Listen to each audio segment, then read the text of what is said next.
तक देखें, क्योंकि यह आपके जीवन में एक सकारात्मक बदलाव ला सकता है। और कमेंट में हर हर महादेव जरूर लिखें, ताकि महादेव की कृपा आप पर बनी रहे। और यह अच्छे से समझ लें कि महाशिवरात्रि के दिन आपको क्या खाना चाहिए और क्या नहीं, क्योंकि एक छोटी सी गलती महादेव को नाराज कर सकती है, जबकि एक सही कार्य आपको महादेव के करीब ला सकता है। शिवरात्रि का पर्व साल का सबसे बड़ा पर्व माना जाता है, जिसमें व्रत का विशेष महत्व होता है। यह दिन महादेव को प्रसन्न करने का सर्वोत्तम अवसर होता है। इस वीडियो में हम आपको विशेष रूप से बताएंगे कि महाशिवरात्रि के दिन कौन सी चीजें अवश्य खानी चाहिए और कौन सी चीजें भूलकर भी नहीं खानी चाहिए, ताकि आपको महादेव की कृपा प्राप्त हो। साथ ही आपकी मनोकामनाओं की पूर्ति के लिए एक विशेष उपाय भी बताएंगे। हम आपको यह भी बताएंगे कि शिवरात्रि के दिन भगवान महादेव पर कौन सी वस्तु चढ़ाने से विशेष लाभ मिलेगा। इस वीडियो को अंत तक जरूर देखें, क्योंकि अंत में मैं आपको एक ऐसा उपाय बताने वाला हूं जिससे महादेव की कृपा शीघ्र प्राप्त हो सकती है और आपकी मनोकामना पूरी हो सकती है। 26 फरवरी 2025 को महाशिवरात्रि का पावन पर्व है। इस अवसर पर देश भर के शिव मंदिरों में भक्तों की भीड़ उमड़ेगी। कई लोग भगवान शिव को प्रसन्न करने के लिए उपवास रखते हैं, जिससे मन को शांति मिलती है। यदि आप भी इस खास अवसर पर उपवास करने जा रहे हैं, तो अपनी सेहत का विशेष ध्यान रखें और यह भी समझ लें कि व्रत के दौरान क्या खाना चाहिए और क्या नहीं। महाशिवरात्रि के दिन क्या न खाएं। इस दिन मांस मदिरा का सेवन भूलकर भी न करें, क्योंकि यह महादेव को अप्रसन्न कर सकता है। देर तक न सोएं, क्योंकि यह आपके भाग्य पर नकारात्मक प्रभाव डाल सकता है। महाशिवरात्रि के दिन दाल, चावल या गेहूं से बने भोजन का सेवन न करें। इस दिन केवल फल, दूध, चाय और कॉफी का सेवन करें।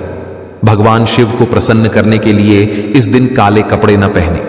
जितना संभव हो भगवा या लाल रंग के कपड़े पहने, जो शुभ माने जाते हैं। इस दिन पति पत्नी को शारीरिक संबंध बनाने से बचना चाहिए, अन्यथा महादेव के क्रोध का सामना करना पड़ सकता है। महाशिवरात्रि के दिन अधिक से अधिक दान पुण्य करें। अगर आप भगवान भोलेनाथ को प्रसन्न करना चाहते हैं, तो इस दिन सही विधि से पूजा करें और जरूरतमंदों की मदद करें। और हां, यह बातें अच्छे से समझ लें कि महाशिवरात्रि के इस पावन अवसर पर शिवलिंग पर कुछ चीजें भूलकर भी न चढ़ाएं, वरना इससे आपका व्रत निष्फल हो सकता है और भगवान भोलेनाथ अप्रसन्न हो सकते हैं। आइए जानते हैं कि किन चीजों को शिवलिंग पर चढ़ाना वर्जित है। तुलसी पौराणिक कथाओं के अनुसार तुलसी माता लक्ष्मी का स्वरूप मानी जाती है और भगवान विष्णु को अर्पित की जाती है। इसलिए शिवलिंग पर तुलसी चढ़ाना वर्जित है, क्योंकि यह अशुभ माना जाता है। सिंदूर देवी देवताओं के श्रृंगार में उपयोग होता है, लेकिन भगवान भोलेनाथ वैरागी हैं, उन्हें सिंदूर चढ़ाना उचित नहीं है। काले कपड़े महाशिवरात्रि के दिन जितना हो सके भगवा या सफेद रंग के वस्त्र पहने। काले कपड़े पहनकर मंदिर में प्रवेश करने से बचें, क्योंकि यह अशुभ माना जाता है।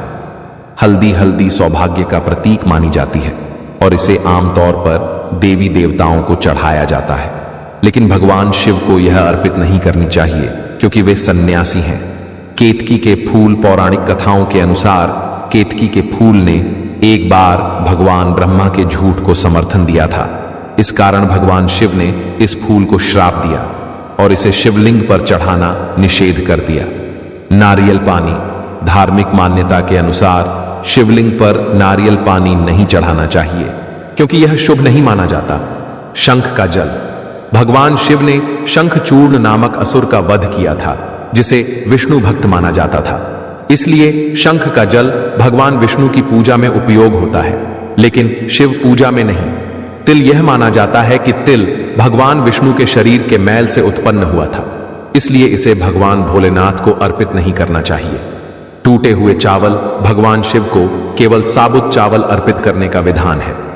टूटे हुए चावल अधूरे और अपवित्र माने जाते हैं, इसलिए इन्हें शिवलिंग पर नहीं चढ़ाना चाहिए। अब जानते हैं कि महाशिवरात्रि पर कौन सी चीजें भगवान भोलेनाथ को अर्पित करने से विशेष कृपा प्राप्त होती है। गंगाजल भगवान विष्णु के चरणों से प्रकट हुआ और भगवान शिव की जटाओं से होकर धरती पर उतरा, इसलिए इसे भगवान भोलेनाथ को चढ़ाना अत्यंत शुभ माना जाता है। इसलिए सभी नदियों में गंगा को सबसे पवित्र माना गया है। गंगा जल से भगवान भोलेनाथ का अभिषेक करने से मानसिक शांति और सुख की प्राप्ति होती है। गन्ने का रस बहुत ही पवित्र माना गया है और इसे प्रेम के देवता कामदेव का प्रतीक कहा जाता है। शास्त्रों के अनुसार देव प्रबोधिनी एकादशी के दिन गन्ने का घर बनाकर भगवान विष्णु और माता तुलसी की पूजा की जाती है। 3 पत्तों वाला बेलपत्र भगवान भोलेनाथ को चढ़ाने से विशेष पुण्य प्राप्त होता है। यह त्रिदेव ब्रह्मा, विष्णु और महेश का प्रतीक माना जाता है, लेकिन बेलपत्र कटा फटा नहीं होना चाहिए। महाशिवरात्रि के अवसर पर बेलपत्र अर्पित करने से शिवलोक की प्राप्ति होती है। धतूरे का फूल भी भगवान भोलेनाथ को अति प्रिय है। यह सफेद रंग का होता है और औषधीय गुणों से भरपूर होता है। मानसिक शांति के लिए शिवलिंग पर धतूरे के पुष्प को अर्पित करना शुभ माना जाता है। चांदी के नाग नागिन का जोड़ा भगवान भोलेनाथ को अर्पित करने से ग्रहों के अशुभ प्रभाव दूर होते हैं। विशेष रूप से महाशिवरात्रि के दिन ऐसा करने से काल सर्प दोष और नाग दोष समाप्त होने में सहायता मिलती है, जिससे घर में सुख शांति और आर्थिक समृद्धि आती है। धतूरा भी भगवान भोलेनाथ को अत्यंत प्रिय है। जब भगवान शिव ने समुद्र मंथन से निकले विष को अपने कंठ में धारण किया था, तब उसके प्रभाव को कम करने के लिए धतूरे का उपयोग किया गया था।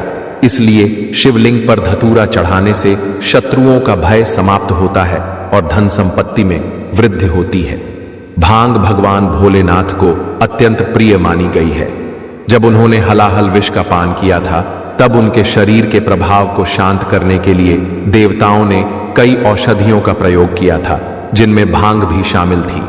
इसलिए शिवरात्रि के अवसर पर भांग के पत्तों को पीसकर दूध या जल में मिलाकर अभिषेक करने से रोगों से मुक्ति मिलती है। अब बात करते हैं कि महाशिवरात्रि के व्रत में क्या खाना चाहिए। महाशिवरात्रि को गंगा जल की हर एक बूंद की तरह पवित्र और शुभकारी माना जाता है। हिंदू परंपरा में इस पर्व का विशेष महत्व है और यह फाल्गुन मास के कृष्ण पक्ष की चतुर्दशी को मनाया जाता है। भगवान भोलेनाथ भोले भंडारी हैं। वे केवल एक लोटा जल और बेलपत्र से भी प्रसन्न हो जाते हैं, लेकिन उन्हें शीघ्र ही गुस्सा भी आ जाता है। भगवान शिव को कुछ चीजें विशेष रूप से प्रिय होती हैं, जिनके बिना पूजा अधूरी मानी जाती है। वहीं कुछ चीजें ऐसी होती हैं जिन्हें अनजाने में अर्पित करने से भगवान भोलेनाथ अप्रसन्न हो सकते हैं। इसलिए भगवान शिव की पूजा करते समय कुछ महत्वपूर्ण बातों का विशेष ध्यान रखना चाहिए। आज के इस वीडियो में हम आपको बताएंगे कि महाशिवरात्रि के पावन पर्व पर क्या करना चाहिए और क्या नहीं। कौन सी चीजें भगवान भोलेनाथ को अत्यंत प्रिय हैं और कौन सी चीजें उन्हें अर्पित नहीं करनी चाहिए। सबसे पहले जानते हैं कि महाशिवरात्रि के दिन क्या करना चाहिए जिससे भगवान भोलेनाथ और माता पार्वती का आशीर्वाद प्राप्त हो। महाशिवरात्रि के दिन भगवान भोलेनाथ की पूजा सफेद या लाल रंग के वस्त्र पहनकर करनी चाहिए। इन रंगों को शुभ माना गया है। यदि संभव हो तो इस दिन बिना सिले हुए वस्त्र धारण करके पूजा करें। शास्त्रों के अनुसार महाशिवरात्रि के दिन ही भगवान भोलेनाथ शिवलिंग के रूप में प्रकट हुए थे। इसलिए इस दिन शिवलिंग की पूजा करना विशेष फलदायी माना जाता है। इससे भगवान भोलेनाथ और माता पार्वती की कृपा प्राप्त होती है। वैसे तो भगवान भोलेनाथ की पूजा दिन में भी की जा सकती है, लेकिन महाशिवरात्रि पर रात्रि में पूजन करना अधिक शुभ माना जाता है। रात्रि के समय पूजन करने से भगवान भोलेनाथ शीघ्र प्रसन्न होते हैं और भक्तों को मनचाहा वरदान देते हैं। भगवान भोलेनाथ की पूजा के साथ माता पार्वती की पूजा करना भी अत्यंत शुभ होता है। इससे दोनों का आशीर्वाद प्राप्त होता है। महाशिवरात्रि के दिन शिवलिंग पर बेलपत्र अवश्य अर्पित करें, क्योंकि यह भगवान भोलेनाथ को अत्यंत प्रिय है। बेलपत्र एक पत्ते को नहीं बल्कि 3 जुड़े हुए पत्तों को कहा जाता है। शिवलिंग पर चढ़ाने से पहले उस पर चंदन से ओम नमः शिवाय लिखकर अर्पित करें। इससे विशेष कृपा प्राप्त होती है। भगवान भोलेनाथ की पूजा में अक्षत साबुत चावल अर्पित करना भी शुभ माना जाता है। इससे उनका आशीर्वाद प्राप्त होता है। महाशिवरात्रि के दिन रात्रि जागरण अवश्य करना चाहिए, ताकि इस पावन पर्व का पूर्ण फल प्राप्त हो सके। शिव पूजा शुरू करने से पहले भगवान गणेश, भगवान कार्तिकेय, नंदी महाराज और माता पार्वती की पूजा करना आवश्यक होता है। इसके बिना पूजा का संपूर्ण फल प्राप्त नहीं होता। इस दिन नंदी को हरा चारा अवश्य खिलाना चाहिए, क्योंकि उन्हें भगवान भोलेनाथ का वाहन और प्रिय भक्त माना जाता है। अब बात करते हैं कि महाशिवरात्रि के दिन क्या खाना चाहिए। शिव पुराण के अनुसार महाशिवरात्रि का व्रत करने वालों को धतूरा अवश्य ग्रहण करना चाहिए। भले ही थोड़ी मात्रा में खाएं, लेकिन इसे खाने से व्रत पूर्ण होता है। ऐसा मत करना कि ज्यादा खा लो। अगर ऐसा करते हो तो भारी नुकसान होगा, इसलिए बस छकना है ना के बराबर। और इससे भगवान भोलेनाथ की कृपा प्राप्त होती है। और इस दिन भांग का सेवन करने से व्रत का संपूर्ण फल प्राप्त होता है। यदि आप भांग नहीं खाते हैं तो इसे थोड़ा सा ग्रहण कर सकते हैं, क्योंकि इसे महाशिवरात्रि व्रत का महत्वपूर्ण अंग माना गया है। महाशिवरात्रि के पावन पर्व पर भगवान भोलेनाथ और माता पार्वती जी की कृपा पाने के लिए इन सभी बातों का विशेष ध्यान रखें, ताकि आपको व्रत और पूजा का पूर्ण फल प्राप्त हो और भगवान भोलेनाथ व माता पार्वती का आशीर्वाद मिल सके। कुछ चीजें ऐसी होती हैं जो महाशिवरात्रि के व्रत में नहीं खानी चाहिए। वहीं एक चीज ऐसी है जिसे इस दिन अवश्य ग्रहण करना चाहिए, ताकि व्रत का संपूर्ण फल प्राप्त हो। महाशिवरात्रि के दिन बहुत से लोग व्रत रखते हैं। कुछ लोग उपवास रखते हैं, जबकि कुछ फलाहार भी ग्रहण करते हैं। यदि आप व्रत रख रहे हैं तो शरीर में पानी की कमी न होने दें। इसके लिए अनार या संतरे का जूस पी सकते हैं, लेकिन गन्ने का रस न पिएं। फलाहार में आप सेब, संतरा, पपीता, केला और खीरा खा सकते हैं। अब ध्यान से उन उपायों को सुनिए जो शिवरात्रि के दिन किए जाते हैं। ये बहुत ही लाभकारी हैं। अब मैं आपको एक विशेष पौधे के बारे में बताने जा रहा हूं, जो मेरे घर के आसपास बहुत मात्रा में पाया जाता है, और मैं चाहता हूं कि आपको भी इसकी जानकारी हो। इस पौधे को छोटा धतूरा के नाम से जाना जाता है। विभिन्न गांवों और शहरों में इसे अलग अलग नामों से पहचाना जाता है। कुछ स्थानों पर इसे छोटा गोखुर, खाखरा, शंखा होली या कांठू भी कहा जाता है, जबकि अंग्रेजी में इसे कोकल कहते हैं। गांवों में अक्सर बच्चे इसके बीजों को एक दूसरे के कपड़ों पर चिपकाकर खेलते हैं। यह पौधा खेतों और खुले स्थानों पर सामान्यतः पाया जाता है। अगर मैं स्पष्ट शब्दों में कहूं तो यह पौधा अत्यंत उपयोगी और औषधीय गुणों से भरपूर है।